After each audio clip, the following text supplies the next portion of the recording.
every remodel we do, we have to make the decision in the kitchen if the kitchen cabinets are salvageable or if we have to completely replace them. This decision was actually quite easy in this property because literally when we walked over, we could lift up the countertop off a very strange island that was here.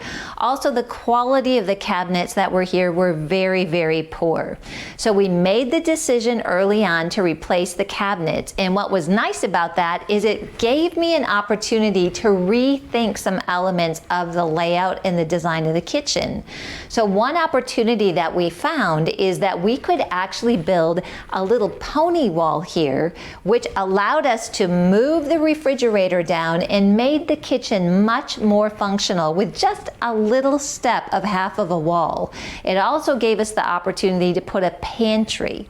So we decided to go with, and I always do all the properties, at least at this point, with a shaker style cabinet, which is just a very simple, and it's not white, it's a little bit off-white.